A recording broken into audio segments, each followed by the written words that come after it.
Thank you for staying with us. Now we shift our attention to how tech hubs can actually make their works more known and also how they can draw finances from the global tech economy. And joining us to look at that, we have with us a techpreneur, Sheun Ashiru. Thanks for joining us on the program today. Thank you for having me. We also have another techpreneur, Ibukun Adeni.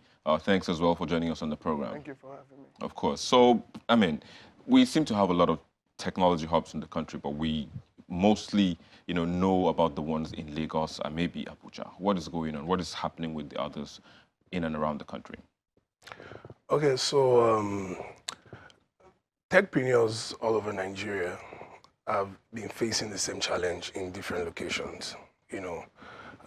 We have the same problem of lack of business support, lack of business expertise, lack of power, lack of internet, connection and all of that. So you have communities in different states, with techpreneurs that feel, okay, if I want to achieve this dream of creating this particular product or idea, making it go, global, I need to look for where I can, develop this thing, accelerate it. And so that's why you see most of the techpreneurs, they move from different states to the main city, talking about Lagos.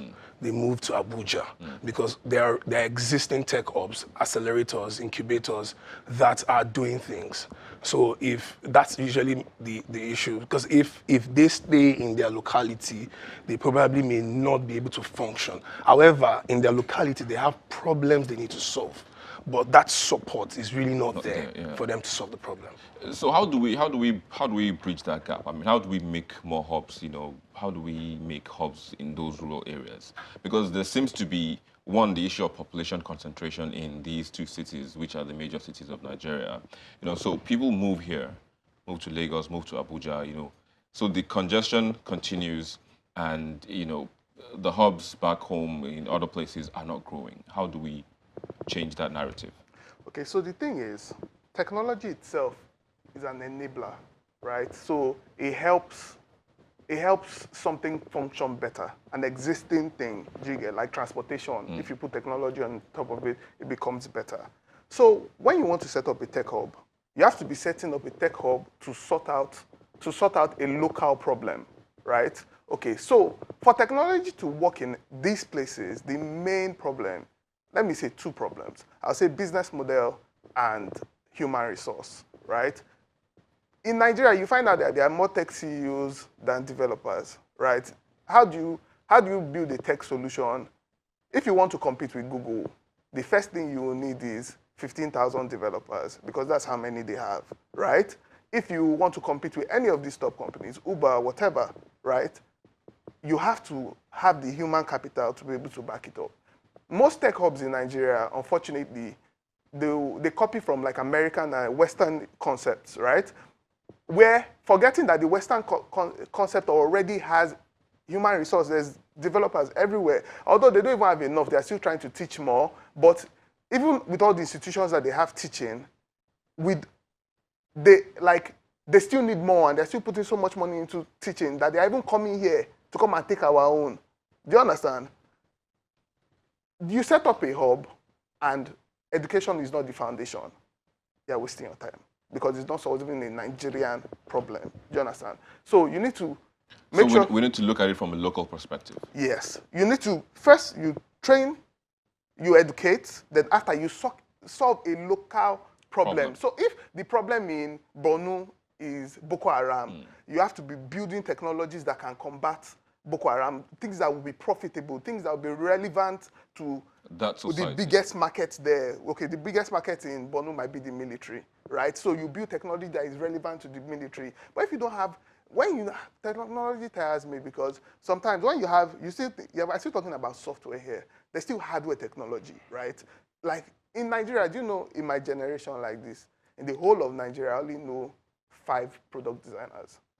I don't know if there are more, but 5 hardware product designers. Is there like a community for hardware product designers? If you even set up a community, you won't find talent. Do you get? You'll find maybe the organizers, maybe the 5 same people are the talented people, and a bunch of people that are dreamers. Why are they not imparting that knowledge? Why Because are they there's not no bringing more education. people? There's no. You want to build an ecosystem. You need schools. You need to create an ecosystem.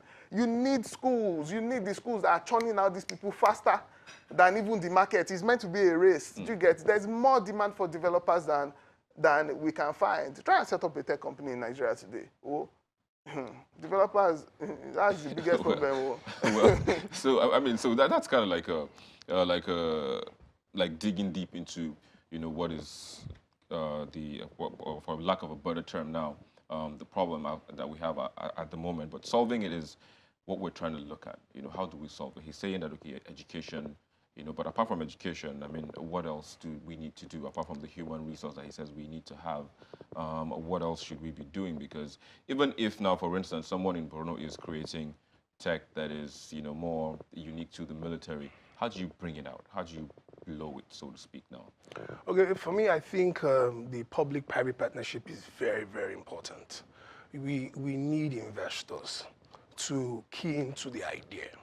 You know, and when you bring in venture capitalists, for instance, into the space, they are looking at, oh, we want to solve a problem. How do we cash out from these two? Now, I agree with the fact that the problems are local. And as a matter of fact, in other climes, they actually, you know, look for their talents within. So one of the ways is, first of all, the public-private partnership. Then also, I think in Nigeria, we should start solving our problems from the smallest level. We have over 700 local governments in this country. We want to solve problems on a big scale. That's where the issue is. Like, we really don't go far. If we have a local government system that is harnessing these guys, these talents, at the small level, you know, picking them and, you know, having them represent their constituencies, you know, taking the problem like that, then you begin to see tangible things. But because we want to take it head on from the top, it becomes a problem. Tech hubs obviously have the side of, you know, profiting, but at the same time is for building results. You know, I mean, for results at the end of the day. So I think that is really very important. Hopefully that will happen very soon, and hopefully all those funds that have been channeled into the country, you know, will go to the right places, and hopefully all those hubs in the rural areas will get the needed attention that they deserve with all of the products that they're creating. But then I have to say thanks for joining us on the program today. Oluwaseun Ashu, Techpreneur, as well as Ibukun Adeni, Techpreneur as well, and CEO of Hack Academy. I forgot to mention that. Thank you very much. Coming up next is the most viewed videos on our YouTube channel in the past week. Please stay with us.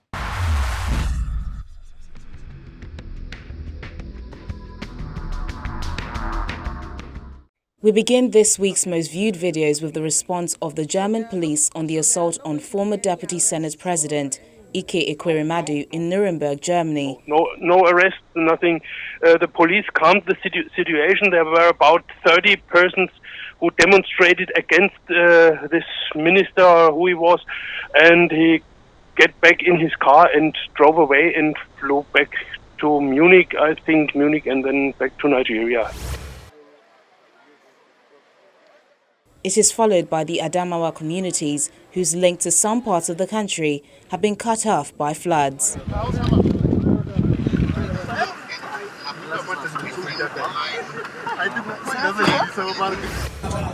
Next up in third is the raid on former Lagos governor's resident, Akinwumi Ambode in Epe, his local government area. While second place sees parishioners mourning a murdered priest in Enugu, southeast Nigeria.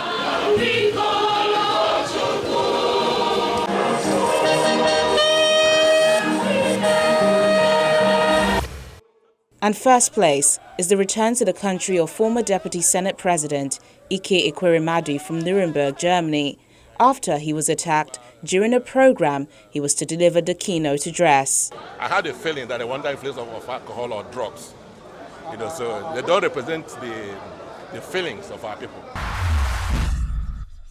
And there you go, the most viewed videos on our YouTube channel in the past week, and that's the program this week as well. Let's continue the conversation via the social media addresses showing on your screen, so we can put out the many good solutions being proffered in various technology hubs around the country using technology. Thank you for watching. I'm Victor Matthias. Bye for now.